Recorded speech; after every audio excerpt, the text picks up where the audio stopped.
Graça e paz, irmãos. Hoje eu quero compartilhar com os irmãos. Nós estamos refletindo, meditando a palavra do Senhor. No dia 24/11, aqui mesmo na unidade 2, eu preguei sobre revestindo-se da presença gloriosa de Deus. Nós falamos um pouquinho sobre a importância, o que significa estar revestido da glória, da presença gloriosa de Deus, né? Então, a partir do momento que nós recebemos a graça, conhecemos a Jesus Cristo e recebemos como nosso Salvador e Senhor, nos arrependendo dos nossos pecados e voltando-se para Deus, nós fomos revestidos dessa presença gloriosa de Deus. Algumas pessoas às vezes dizem que os batistas não dão glória a Deus, né? Será que os batistas não dão glória a Deus mesmo?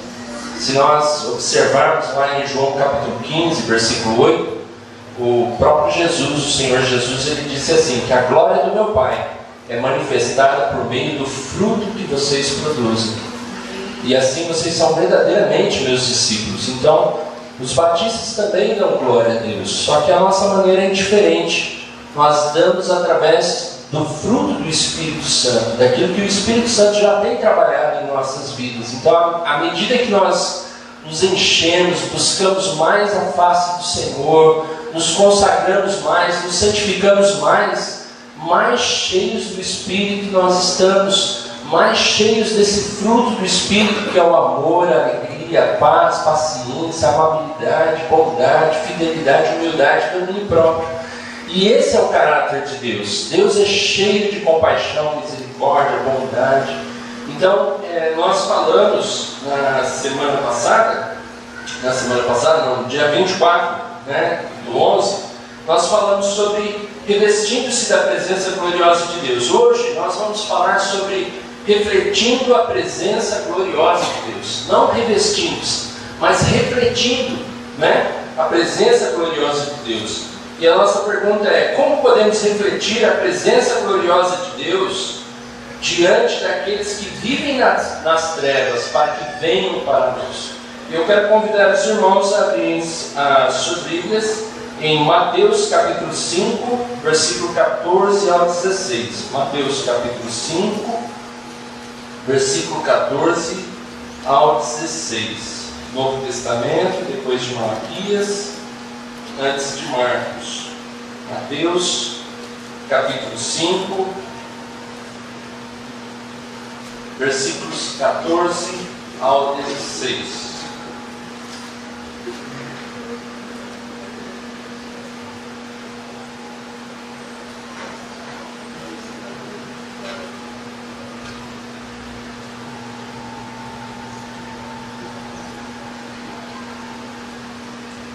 O texto diz assim: Jesus aqui ele está falando do Sermão do Monte, e ele está falando ali para os discípulos, aqueles que querem seguir a ele. Vocês são luz, a luz do mundo. Não se pode esconder uma cidade construída sobre um monte, e também ninguém acende uma candeia e a coloca debaixo de uma vasilha. Ao contrário, coloca no lugar apropriado, e assim ilumina todos os que estão na casa.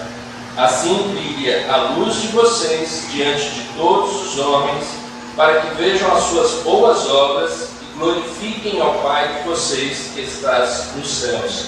Então Jesus, ele já nos mostra que a partir do momento que nós seguimos a Ele, que é a luz do mundo, nós também andamos na luz, e nós somos a luz do mundo. Nós somos como um farol, como aquela música que é cantada, Sonda-me, como um farol que brilha à noite. E qual é o propósito do farol ali no porto, É para que os navios eles não venham bater nas rochas ali e não venham naufragar. Então a luz ela é importante ali. Assim também somos nós neste mundo. Nós somos como luzeiros. Nós refletimos a presença gloriosa de Deus. Nós refletimos a luz de Cristo sobre as pessoas, para que elas enxerguem, elas vejam o caminho que elas estão tomando, o caminho onde que ali elas estão perto do precipício, quase caindo, e elas possam enxergar e voltar-se para Deus.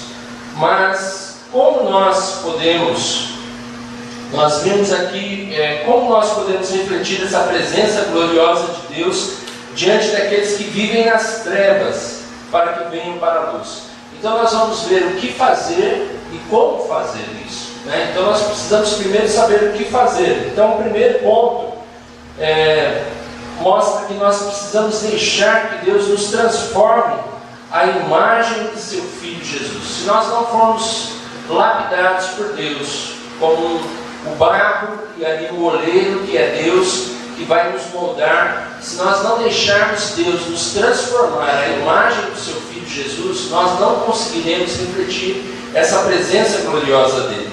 E eu quero convidar agora os irmãos a abrirem em Efésios, capítulo 4, do versículo 17 ao 32, para nós sabermos como fazer isso, né? Nós sabemos o que fazer, agora nós precisamos saber como fazer.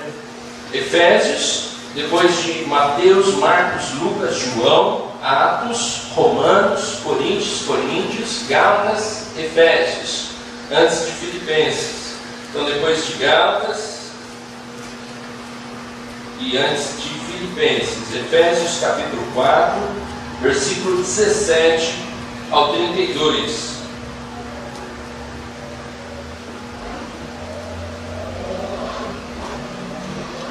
Assim eu lhes digo, e no Senhor insisto, que não vivam mais como gentios, que vivem na inutilidade dos seus pensamentos. Eles estão obscurecidos no entendimento e separados da vida de Deus por causa da ignorância em que estão, devido ao endurecimento do seu coração. Tendo perdido toda a sensibilidade, eles se entregaram à depravação, cometendo com avidez toda espécie de impureza. Todavia, não foi isso que vocês aprenderam de Cristo. De fato, vocês ouviram falar dele e nele foram ensinados de acordo com a verdade que está em Jesus. Quanto à antiga maneira de viver, vocês foram ensinados a despir-se do velho homem, que se corrompe por desejos enganosos, a serem renovados no modo de pensar e a revestir-se do novo homem, criado para ser semelhante a Deus em justiça e em santidade provenientes da verdade. Portanto, cada um de vocês deve abandonar a mentira e falar a verdade ao seu próximo, pois todos somos membros de um mesmo corpo. Quando vocês ficarem irados, não pequem, apaziguem a sua ira antes que o sol se ponha, e não deem lugar ao diabo. O que furtava, não furte mais, antes trabalhe, fazendo algo de útil com as mãos, para que tenham que repartir com quem estiver em necessidade. Nenhuma palavra torpe saia da boca de vocês, mas apenas a que for útil para edificar os outros conforme a necessidade, para que conceda graça aos que o ouvem. Não entristeça o Espírito Santo de Deus, com o qual vocês foram selados para o dia da redenção. Livrem-se de toda amargura, indignação e ira, gritaria e calúnia, bem como toda maldade. Sejam bondosos e compassivos uns para com os outros, perdoando-se mutuamente, assim como Deus os perdoou em Cristo Jesus. Até aqui por enquanto. Nós vimos o que fazer e agora como fazer. Então, o que fazer? O que nós precisamos é deixar que Deus nos molde, transforme a nossa vida. Então, nós precisamos, se a presença gloriosa de Deus é como vestes brancas, nós precisamos nos despir do velho homem. O apóstolo Paulo ele usa essa figura de linguagem, essa forma, onde fique mais claro para nós. Nós precisamos todos os dias nos despir do velho homem. Nós precisamos tirar tudo aquilo que desagrada a Deus de nossa vida. E aqui Paulo vai citando algumas coisas importantes. Primeiro, que nós não devemos viver mais como as pessoas que vivem nas trevas, que vivem no pecado. Nós não podemos ter mais essa atitude na nossa vida cristã. Nós precisamos agora pensar somente nas coisas que são lá do alto. Precisamos cada vez mais conhecer a Cristo, conhecer a Deus em toda a sua profundidade, toda a sua plenitude. O segundo ponto aqui que ele nos mostra, e ele fala a importância, é como fazer isso. Então, cada um deve abandonar a mentira e falar a verdade ao seu próximo. Então, nós não devemos mais viver como Satanás, o pai da mentira. Ele ensina as pessoas a viverem no pecado, na mentira, no engano, enganando umas às outras. Nós não somos mais do diabo, nós não pertencemos ao diabo. Jesus disse: eu sou o caminho, a verdade e a vida. Ninguém vem ao Pai a não ser por mim. Então, se nós somos seguidores de Cristo, devemos andar na verdade, devemos falar a verdade uns aos outros. Aqui mostra também a questão e a importância de nós também nos lembrarmos que somos membros de um mesmo corpo. Eu vejo que muitas pessoas hoje que se dizem desigrejadas, que não querem fazer mais parte de uma igreja, elas não estão mais na igreja por quê? Porque estão magoadas, feridas, machucadas, e muitas vezes com razão. Mas isso não é motivo para estar ausente, para estar fora do corpo de Cristo.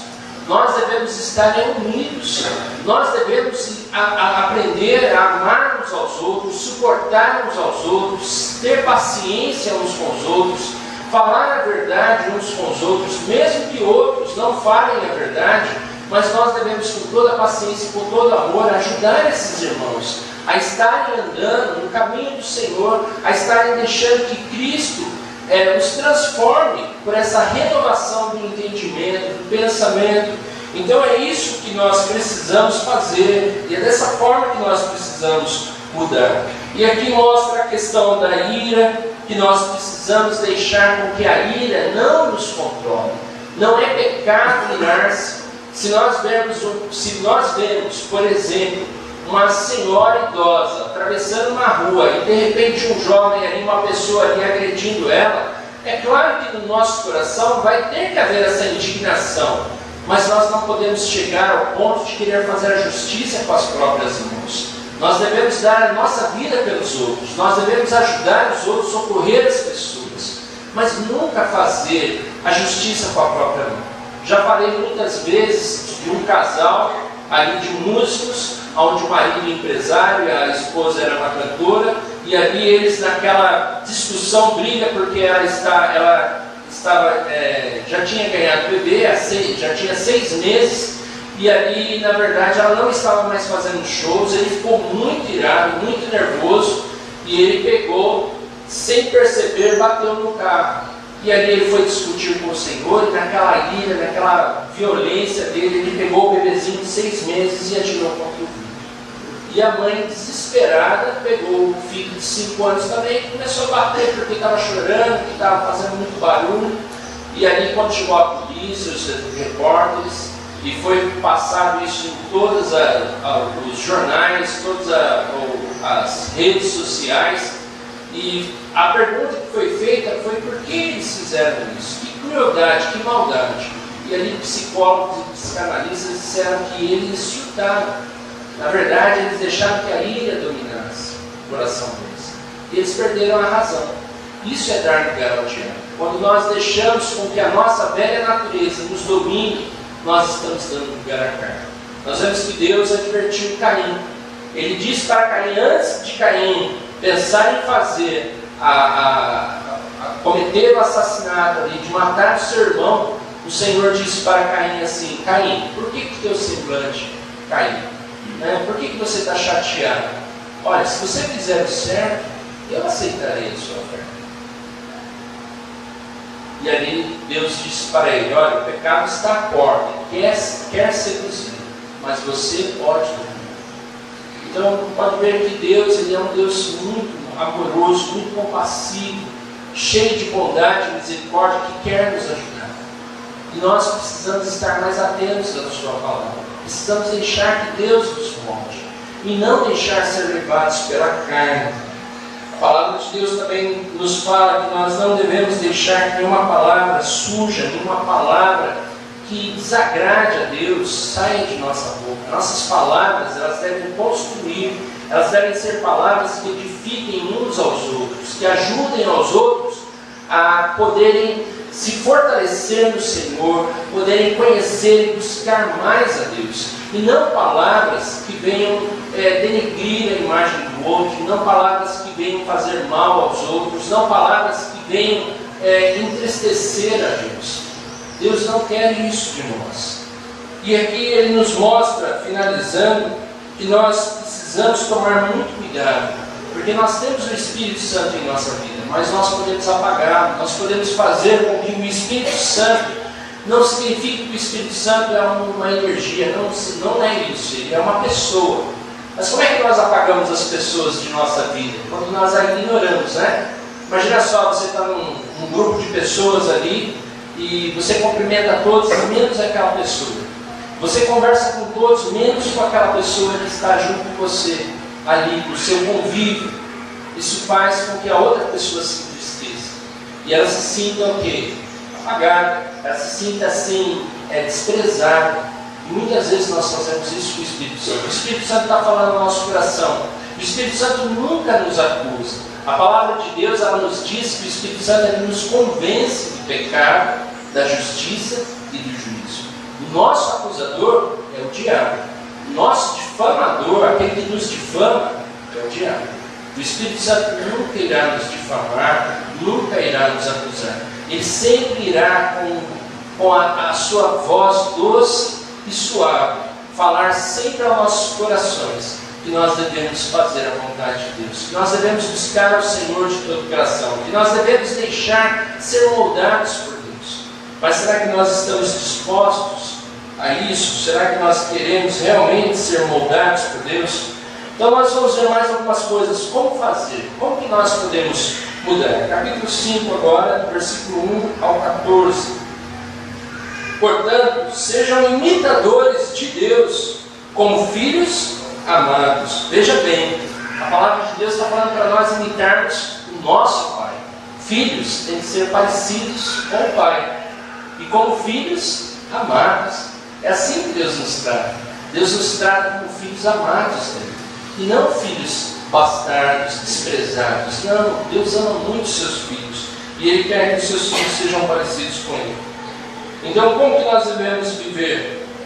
Aqui diz: portanto, sejam imitadores de Deus como filhos amados e vivam em amor, como também Cristo nos amou e se entregou por nós como oferta e sacrifício de aroma agradável a Deus. Entre vocês não deve haver nem menção de imoralidade sexual, como também de nenhuma espécie de impureza e de cobiça, pois essas coisas não são próprias para os santos. Não haja obscenidade, nem conversas tolas, nem gracejos imorais, que são inconvenientes, mas ao invés disso, ações de graças.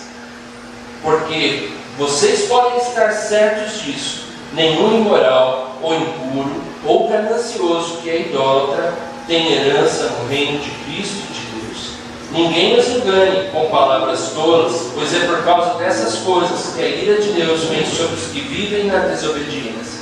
Portanto, não participem com eles dessas coisas, porque outrora vocês eram trevas, mas agora são luz do Senhor. Vivam como filhos da luz, pois o fruto da luz consiste em toda bondade, justiça e verdade, e aprendam a discernir o que é agradável ao Senhor. Não participe das obras infrutíferas das trevas, mas exponham-nas à luz, porque aquilo que eles fazem em oculto, até mencionar, é vergonhoso. Mas tudo que é exposto pela luz torna-se visível, pois a luz torna visíveis todas as coisas. Por isso é que foi dito: desperta, ó tu que dormes, levanta-te dentre os mortos, e Cristo resplandecerá sobre ti. Aqui são outros pontos importantes sobre como nós devemos agir. Primeiro, como imitadores de Deus. Segundo, que nós não devemos estar entre aqueles que vivem na imoralidade, na depravação, na perversão. Nós estamos nos aproximando agora do ano novo. Geralmente as pessoas elas gostam nas festas de brindar, beber, de contar piada, de fazer várias coisas. E muitas vezes nós estamos no meio de nossas famílias que ainda não conhecem o amor de Cristo.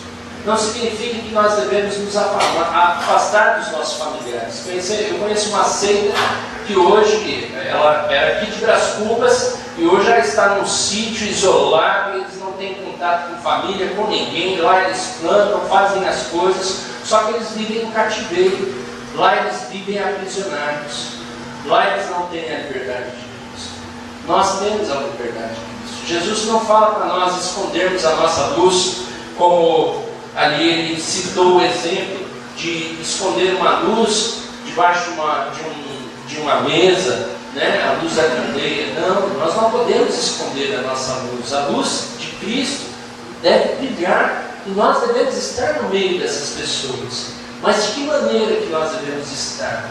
Mostrando a bondade e a misericórdia de Deus, não participando das obras deles, mas sendo influenciadores, modelos, sendo aqueles que podem estar entre esses, mas transmitindo a graça de Deus, a bondade de Deus, não participando. Nós podemos também ver aqui algo importante que nós devemos fazer, que é discernir o que é agradável ao Senhor. Então nós precisamos perguntar a nós mesmos: o que Jesus faria em meu lugar? Essa deve ser a pergunta que nós devemos sempre fazer. O que Jesus faria em meu lugar? Como Jesus agiria? Nós podemos ver que Jesus sempre foi à casa de pecadores, como muitos disseram. Jesus sempre ali esteve no meio de pessoas que eram difamadas pela sociedade. Mas Jesus, ele fazia diferença onde ele estava. Ele mostrava quem realmente ele era. Ele sabia quem realmente ele era. E ele mostrava para as pessoas o caminho de como chegar até Deus. E nós podemos fazer isso também, mostrando quem nós somos. Nós somos filhos de Deus, filhos queridos de Deus. Nós somos discípulos de Cristo. E nós devemos fazer a diferença no meio de uma geração comum. Para nós concluirmos, nós vamos dar continuidade agora do versículo 15 em diante. Tenham cuidado com a maneira como vocês vivem, que não seja como insensatos, mas como sábios, aproveitando ao máximo cada oportunidade, porque os dias são maus. Portanto, não sejam insensatos, mas procurem compreender qual é a vontade do Senhor. Não se embriaguem com vinho, que leva à libertinagem, mas deixem-se encher pelo Espírito, falando entre si, com salmos e hinos e cânticos espirituais, cantando e louvando de coração ao Senhor, dando graça constantemente a Deus Pai por todas as coisas, em nome de nosso Senhor Jesus Cristo. Sujeitem-se uns aos outros por temor a Cristo. Mulheres, sujeite-se cada um ao seu marido, como ao Senhor, pois o marido é o cabeça da mulher, como também Cristo é o cabeça da igreja, que é o seu corpo, do qual ele é o Salvador. Assim como a igreja está sujeita a Cristo, também as mulheres estejam em tudo sujeitas aos seus maridos. Maridos, ame cada um a sua mulher, assim como Cristo amou a igreja e entregou-se por ela para santificá-la, tendo-a purificado pelo lavar da água mediante a palavra, para apresentá-la a si mesmo como igreja gloriosa, sem mancha nem ruga ou coisa semelhante, mas santa e inculpável. Da mesma forma, maridos devem amar cada um a sua mulher como ao seu próprio corpo. Quem ama a sua mulher ama a si mesmo. Além do mais, ninguém jamais odiou o seu corpo, o seu próprio corpo. Antes alimenta e dele cuida, como também Cristo faz com a igreja, pois somos membros do seu corpo. Por essa razão, o homem deixará pai e mãe e se unirá à sua mulher, e os dois se tornarão uma só carne. Este é um mistério profundo. Refiro-me, porém, a Cristo e à igreja. Portanto, cada um de vocês também ame a sua mulher como a si mesmo, e a mulher trate o marido com todo respeito.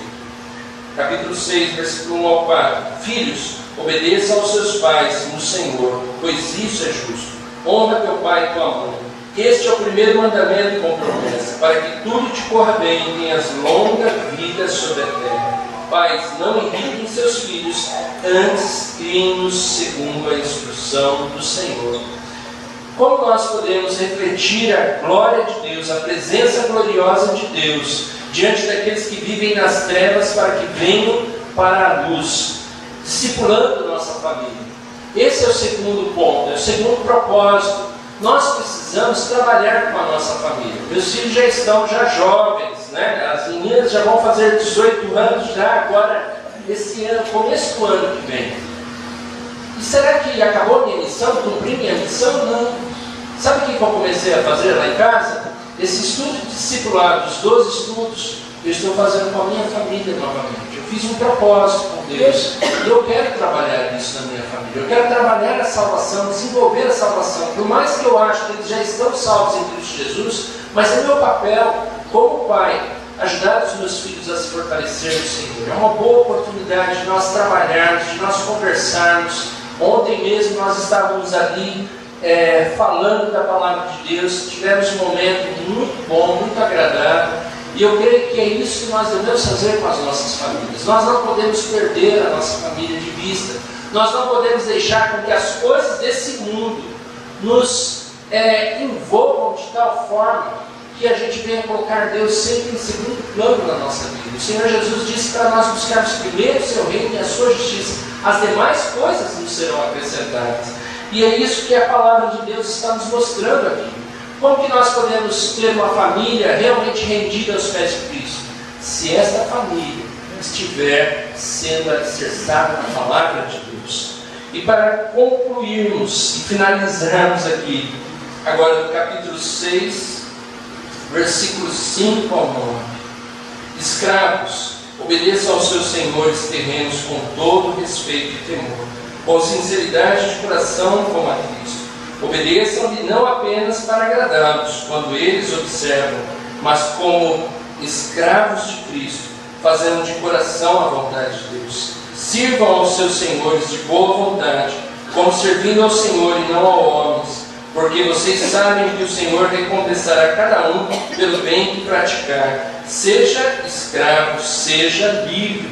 Vocês, senhores, tratem os seus escravos da mesma forma. Não os ameacem, mas uma vez que vocês sabem que o Senhor deles e de vocês está nos céus, Ele não faz diferença entre as pessoas. Em terceiro lugar, como que nós podemos refletir a presença gloriosa de Deus diante daqueles que vivem nas trevas para que venham para a luz?